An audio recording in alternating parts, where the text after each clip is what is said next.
Eu quero ler dois textos com você, antes do texto principal. Primeiro está lá em Lucas, Lucas capítulo 9, versos 53. Eu não sei se o Agil vai colocar aqui. Vai colocar, Agil? Beleza. Enquanto ele está colocando, as crianças nossas, quero que você saiba que hoje, nesse exato momento, praticamente 50 crianças da comunidade e mais algumas convidadas estão participando de um evento no Alegria Parque, que é uma empresa do nosso irmão Rafael e Michele. Estão lá brincando, lá tendo um tempo comemorando o Dia das Crianças. Vamos ler aqui então. Mas o povo dali não o recebeu, porque se notava que ele se dirigia para Jerusalém. Ao verem isso, os discípulos de Jesus, Tiago e João, perguntaram para Jesus: Senhor, queres que façamos cair fogo do céu para destruí-los? Mas Jesus, voltando-se, os repreendeu, dizendo: vocês não sabem de que espécie de espírito vocês são. Pois o Filho do Homem não veio para destruir a vida dos homens, mas para salvá-los. Até aí. E agora vamos ler João 18:10. João 18:10. João 18:10.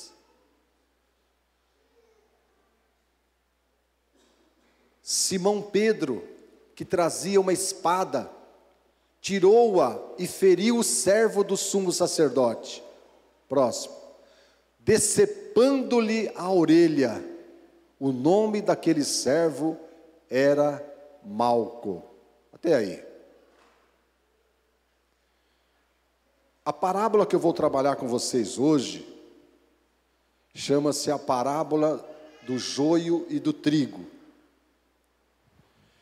A palavra de Deus fala que toda a escritura, ela é inspirada pelo Espírito Santo, e ela é apta para ensinar, redarguir, consolar. Então tudo que Jesus fez, tudo que Jesus deixou ser escrito, tudo que Jesus falou, tem um propósito, tem uma direção de curar, consertar, melhorar a vida das pessoas. E esta parábola que eu vou trabalhar com vocês hoje, do joio e do trigo, que muitos já leram sobre ela. Por quê? Porque Jesus começou a saber e conhecer com quem ele estava andando, que tipo de gente.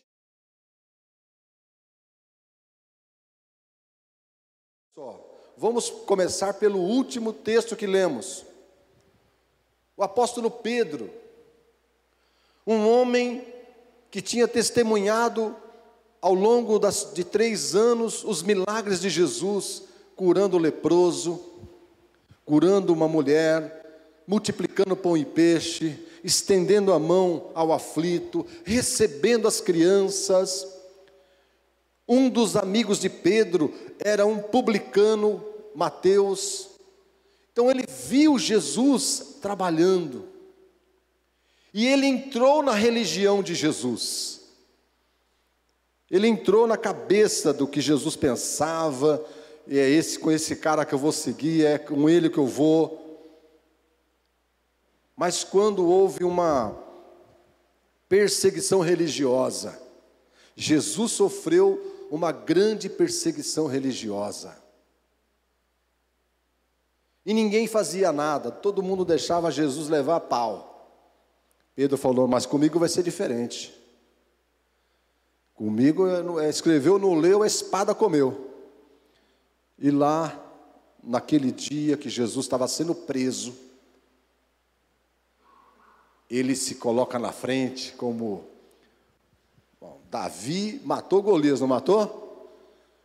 defendeu o reino. Davi defendeu o reino de Israel. Gideão, com 300 homens, acabou com os inimigos. Pedro falou: agora é minha vez de ficar na história. Agora eu vou defender o Filho de Deus. Agora eu vou defender o Cristo. Sacou a espada, falou: o primeiro que aparecer aqui leva. E o primeiro que apareceu foi um inocente, Malco, um servo do sacerdote. Acho que ele nem sabia o que estava fazendo ali. Cortaram a orelha dele. E Pedro falou: isso vai ficar registrado. Vem aqui, próximo que chegar eu corto agora. Só que Jesus pegou aquela orelha, colocou de volta na cabeça do cara, e ele falou assim: guarda a tua espada. Eu não trabalho desse jeito, eu não penso desse jeito, o meu comportamento é difícil. Você ainda não entendeu, Pedro, que não é por força, não é por violência, não é no braço. E Pedro ficou confuso, deu um boot na cabeça de Pedro. O outro texto fala de 2 discípulos, Tiago e João. Interessante que João, ele é considerado o apóstolo do amor, que depois lá, quando ele escreve as 3 cartas, só fala de amor, e ama, e ama, e ama, e ama. Só que antes, o que aconteceu? Jesus estava indo para Jerusalém, tinha que passar por Samaria, uma aldeia dos samaritanos, e por cargas d'água os samaritanos falaram o que não devia. Os discípulos se doeram. Como que você fala assim do meu mestre? Como que você tem esse comportamento? Não é possível, você não está vendo aqui, o homem está aqui, meu. Todo mundo quer o homem, ele está passando aqui, você não faz nem continência. E aí ele falou: nós vamos ficar para a história. Se Sodoma e Gomorra queimou, essa aqui também vai queimar. E Senhor, queres que mandemos descer fogo do céu sobre esses incircuncisos, sobre esses rebeldes, sobre esses que não aceitam, sobre esses que não pensam como a gente? Quer fogo? Senhor Jesus falou: não, para com isso, cara. Não faça guerra, faça amor. Jesus falou: vocês não conseguem pensar em outra coisa. Vocês não sabem que vocês são. Eu não sou assim. Podemos repetir uma frase aqui juntos? Eu não sou como Jesus é, mas eu quero me tornar. Vamos de novo? Eu não sou como Jesus é, mas eu quero me tornar igual a Ele. Por isso que Jesus trouxe a parábola do joio e do trigo. Que ele precisava deixar uma direção. E lê comigo Mateus capítulo 13, Mateus capítulo 13, verso 24.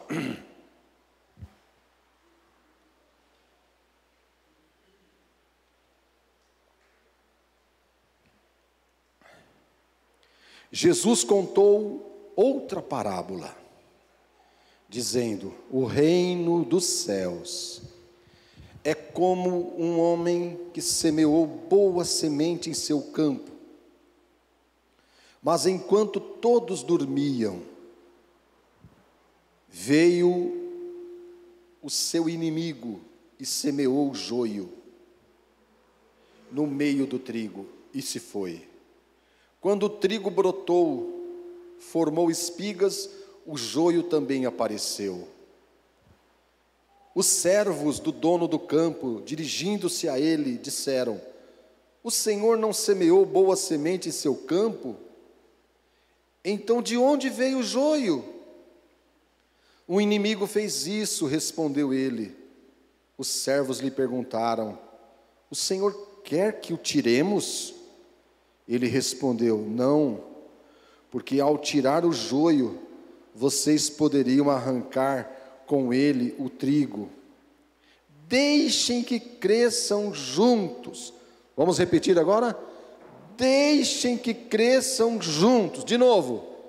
Deixem que cresçam juntos até a colheita. Então direi aos encarregados da colheita: juntem primeiro o joio e amarrem-no em feixes para serem queimados. Depois juntem o trigo e guardem-no no meu celeiro. Agora verso 36. Então ele deixou a multidão e foi para casa. Seus discípulos aproximaram-se dele e pediram: explica-nos a parábola do joio do campo. Ele respondeu: aquele que semeou a boa semente é o Filho do Homem. O campo é o mundo, e a boa semente são os filhos do reino. O joio são os filhos do maligno, e o inimigo que o semeia é o diabo. A colheita é o fim dos tempos. Agora nós vamos repetir juntos. A colheita é o fim dos tempos. De novo. A colheita é o fim dos tempos. E os encarregados da colheita são os anjos. De novo. E os encarregados da colheita são os anjos. Última vez. E os encarregados da colheita são os anjos. Assim como o joio é colhido e queimado no fogo, assim também acontecerá no fim desta era. Amém? Então, com essa leitura, fica claro para nós. E eu quero fazer uma pergunta para você. Uma pergunta bem objetiva para nós, os crentes. Para nós, aqueles que creem em Deus. De quem você se afastou por causa da sua fé? De quem você se afastou por causa de que você começou a frequentar uma igreja, foi batizado? De quem você manteve distância?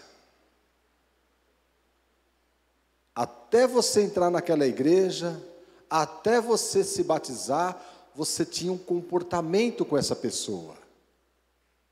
Depois a sua cabeça virou. Aquela pessoa que jogava bola com você, que você bebia uma cervejinha com ela no final da tarde, que você jogava um bilharzinho no bar, que não tinha problema nenhum as festas de aniversário, se tinha bebida alcoólica ou não, se eles iam cantar o aniversário, que muitos de nós acham que é uma coisa do diabo, é pique, é hora, e acha que falar o Ratibum está fazendo uma coisa do inferno. E aí nós somos tão criativos, né? A gente inventa uma outra música, né? É bênção, é bênção, é bênção sobre bênção. É hora, receba.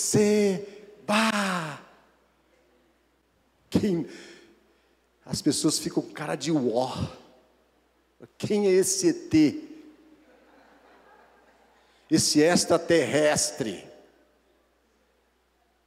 Que planeta que ele existe?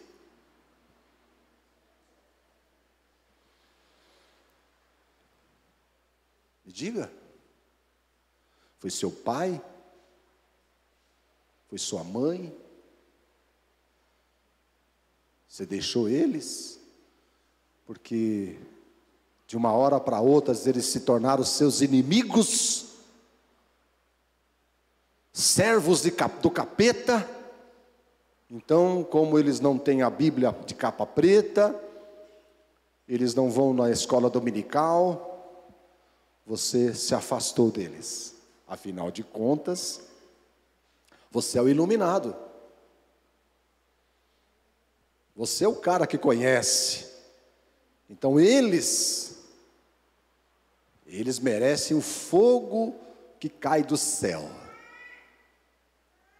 Eles blasfemam de Jesus, eles adoram a Nossa Senhora, eles são devotos de São Judas Tadeu, eles gostam de uma birita, eles fumam um cachimbo da paz. Então, mas como eu fui liberto de todas estas coisas, então eu não posso permanecer no mesmo ambiente onde eles estão. Eu estou falando grego, ou eu estou falando uma coisa que você sabe do que eu estou falando?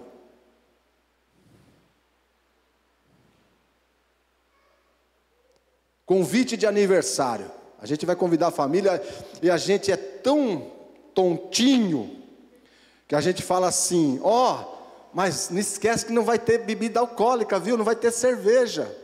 O que a gente está dizendo para eles? Não venha. Eu não quero você aqui. Você vai atrapalhar a minha festa.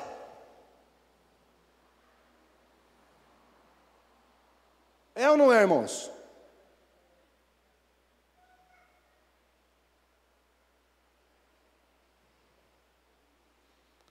Vamos para o próximo versículo. Quem cortou a orelha de quem? O discípulo de Jesus cortou a orelha de um servo de um sacerdote.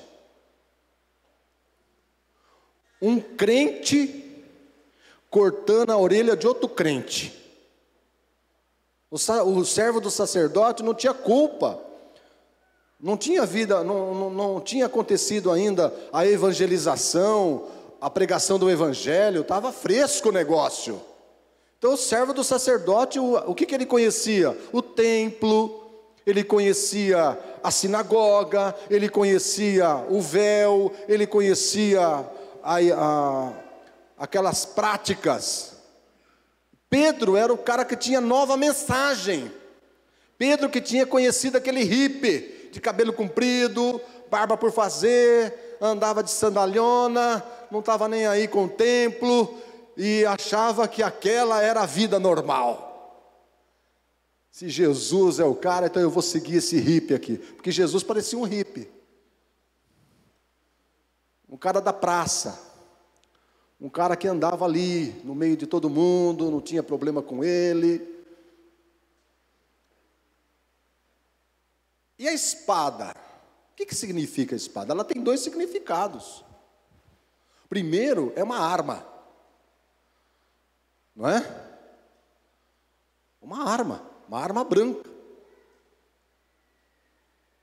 Então Pedro estava armado por quê? O que estava no coração dele? É o olho no peixe e o olho no gato. Não é isso? Esse ditado é o seguinte, a gente está ali, né? Mas há um olho aqui e um olho ali, ó. Se não resolver na oração, vamos para o pau. Esse era o espírito de Pedro. E a espada, na Bíblia, ela tem uma conotação das Escrituras. Não é isso? Que é é uma espada afiada de 2 gumes, que é apta para discernir pensamentos e intenções que há no coração. É a palavra de Deus, uma espada. Mas eu já fui cortado por crentes com essa espada. Me deceparam. Eu não estou dizendo uma coisa aqui que eu li no livro, que eu passo até hoje, na carne. As pessoas vêm falar para mim uma coisa errada, que eu estou fazendo, que eu estou agindo errado, eles não veem ele falando, ele traz uma espada no meu peito, que é a Bíblia. Olha aqui o que está escrito aqui. Toda vez, grave isso, toda vez que você usar um versículo da Bíblia para ferir o coração de uma pessoa, você não estará evangelizando essa pessoa. Você estará decepando ela, ferindo ela, magoando ela. E aí tem aqueles crentes, mas eu tenho que falar a verdade. Jesus nunca contou uma mentira. Jesus nunca falou uma mentira para passar a mão na cabeça de alguém. Mas ele nunca feriu as pessoas com a sua palavra. E ele é o verbo que se fez carne. Ele confrontava as pessoas em amor. Ele direcionava as pessoas com compaixão. As pessoas saíam curadas, refeitas, libertas. Ele fazia uma cirurgia sem anestesia e a pessoa não sentia dor. Mudava a vida, mudava o coração, mudava os sentimentos, mas sem derramar uma gota de sangue da pessoa. E os crentes, infelizmente, hoje, usam a palavra de Deus para ferir, magoar, afrontar, coagir, sem misericórdia, como Pedro fez com aquele moço, cortou a orelha dele.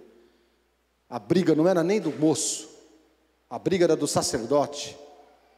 Meus irmãos amados, queridos, guardei a tua palavra no meu coração, para eu não pecar contra ti, diz a palavra. Mas guardar a palavra no coração não é para usá-la como uma espada, para ferir o próximo. Jesus disse na parábola do joio: deixem que cresçam juntos. Você repetiu comigo. Repetiu ou não repetiu? Crescer juntos, conviver juntos.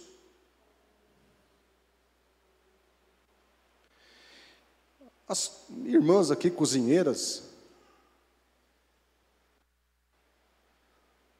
você pode deixar, e os irmãos também cozinheiros, né? Você pode colocar 1 litro de óleo dentro de 1000 litros de água. Quem tem mais líquido? O óleo ou a água? 1000 litros de água e 1 litro de óleo. Quem é que é maior? A água. Você pode deixar lá 1 milênio. O óleo não será contaminado pela água. E a água não será contaminada pelo óleo, estarão separados. É ou não é? E por que você tem medo dos ímpios? Por que você continua com medo da sua família que não vai na sua igreja? Do que você tem medo? De ser contaminado pelo cigarro, pela cerveja? Você vai descambar? Então você não é óleo. Isso é outra coisa.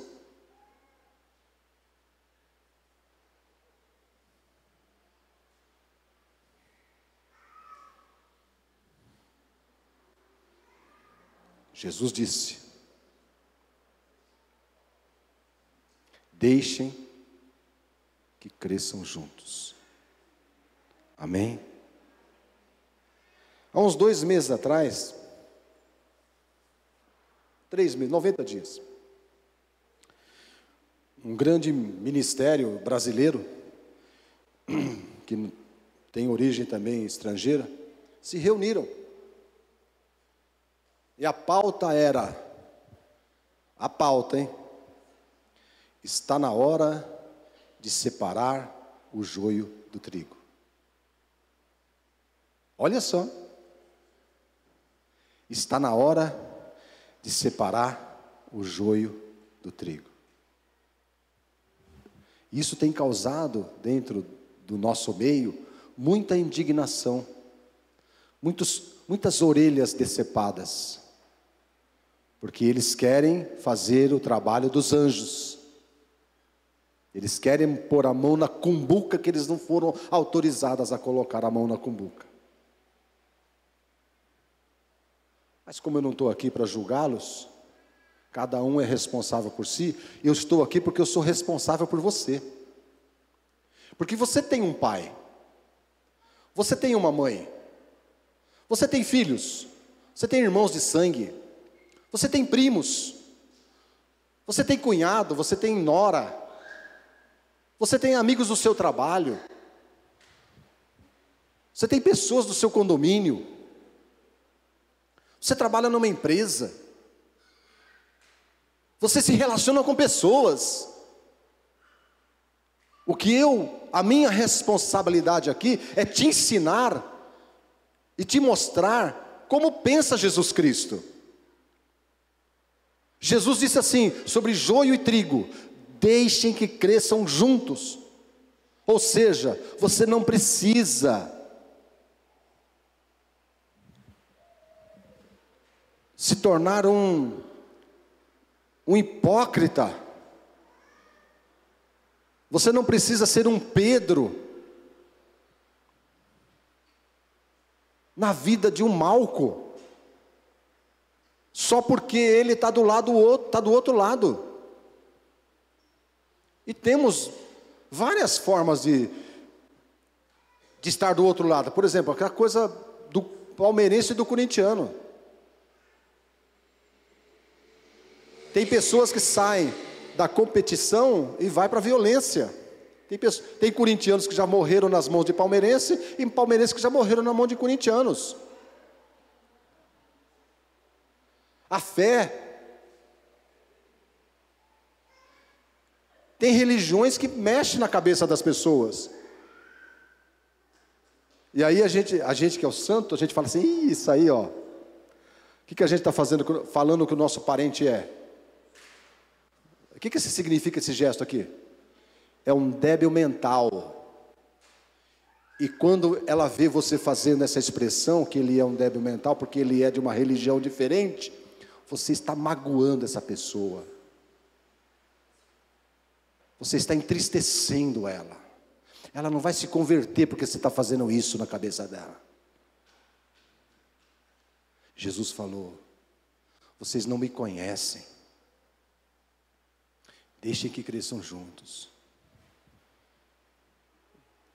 Fechar aqui, porque eu não quero que você perca o gosto, o seu almoço no horário certo. E o Senhor falou que a separação do joio e do trigo não vai ser nem em 2022, nem em 2023, e não foi em 2020, com o Covid. Vai ser no final dos tempos. Quando que é o final dos tempos? Não sei. Jesus não deixou lá, olha, quando a Ucrânia guerrear contra a Rússia, quando a liberação do aborto vai ser o final dos tempos, quando o STF aprovar a união estável entre dois homens, duas pessoas do mesmo sexo, é o final. Não.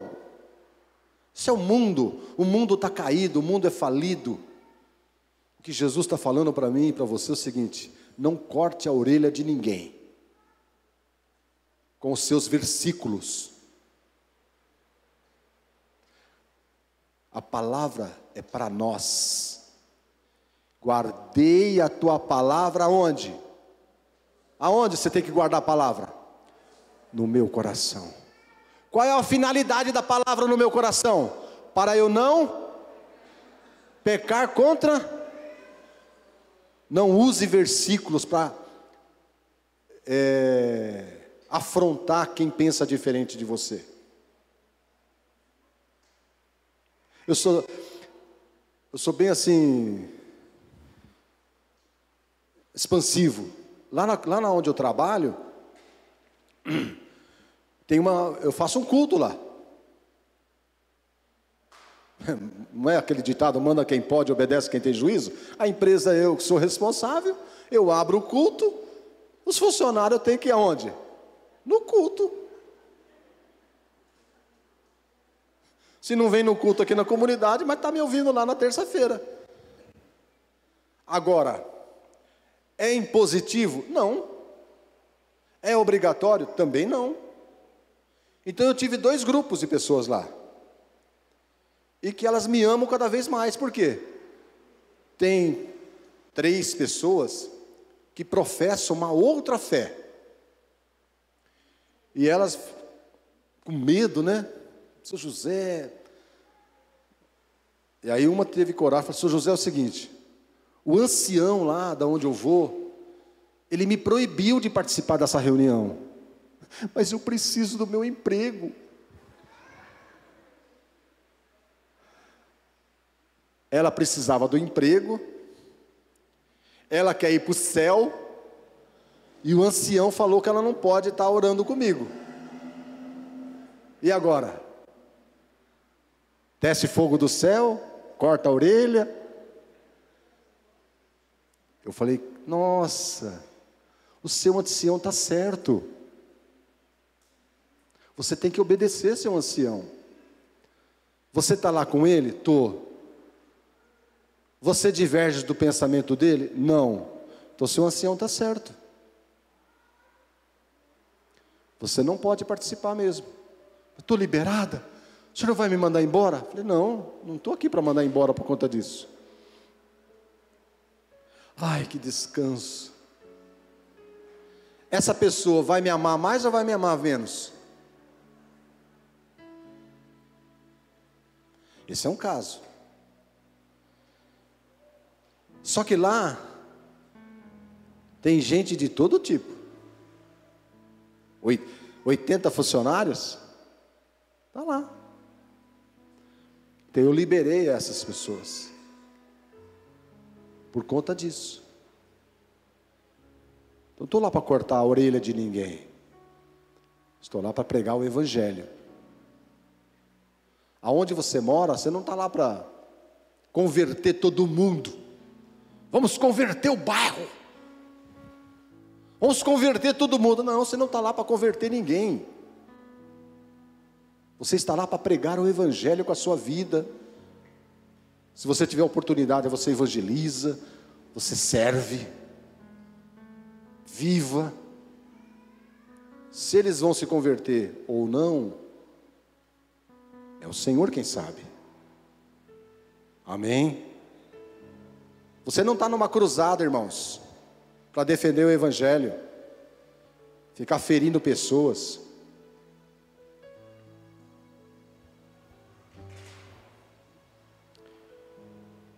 Eu evangelizei uma família que eu fumava toda semana, porque o cara fumava, e eu tinha que conversar com ele, e ele fumando, na lavanderia do apartamento dele.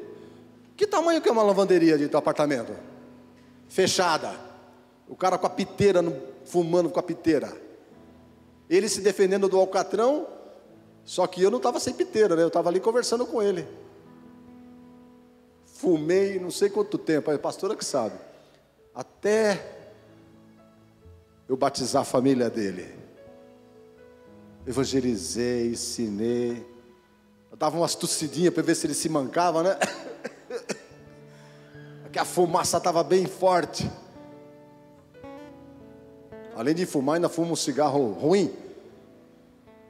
Mas eu fiquei ali, não falei mal do cigarro dele, não falei mal da piteira dele. Meu objetivo era a alma dele. Somos amigos até hoje.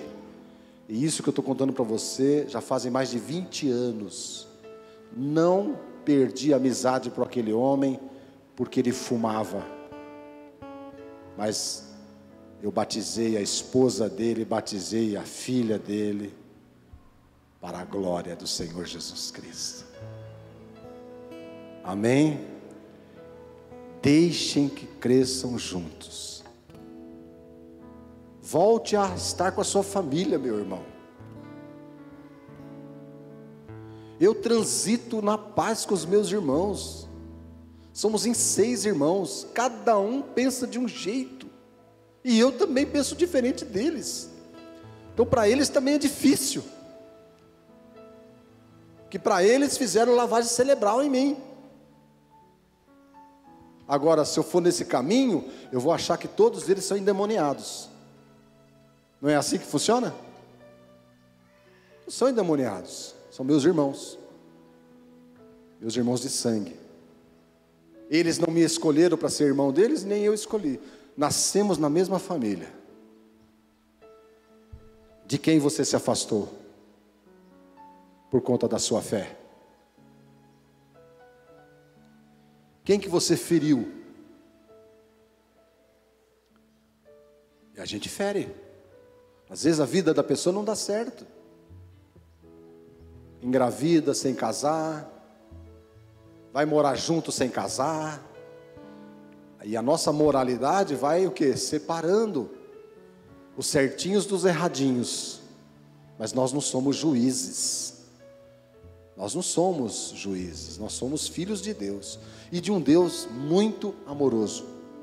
Não tem nada a ver com fogo do céu, e não tem nada a ver com cortar a orelha de ninguém. Jesus esteve aqui 3 anos e meio na paz, amando as pessoas, cuidando das pessoas. Essa é a vontade de Deus para a sua vida. Amém?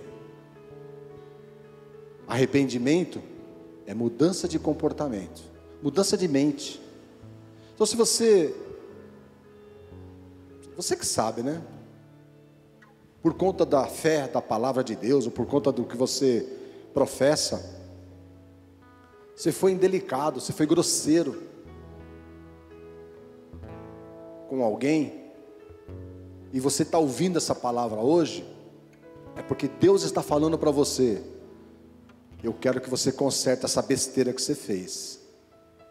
Assim como eu colei de volta a orelha desse homem, eu estou dizendo para você procurar essa pessoa que você foi deselegante, mal criado, vai lá e restaure esse relacionamento. Mas eu tenho a verdade, e daí? É melhor ser feliz do que ter razão. E assim a gente vai ganhando o quê? As pessoas.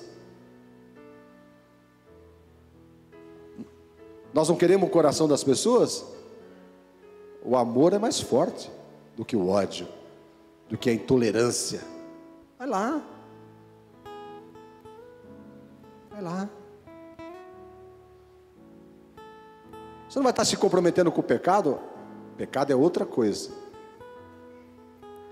Pecado é desobediência, é rebelião contra a verdade de Deus. Amar as pessoas nunca vai ser pecado. Amar o próximo nunca vai ser pecado. Amar o pai que é ateu não é pecado. Amar o filho que é ateu não é pecado. Amar um parente que é ateu não é pecado. Pecado é rebelião, é iniquidade. Amar o próximo nunca vai ser um pecado. Cuidar do pobre nunca vai ser um pecado.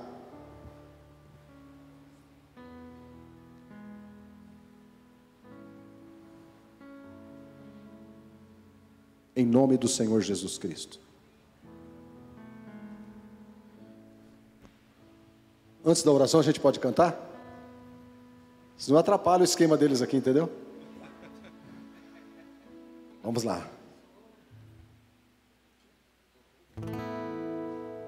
Somos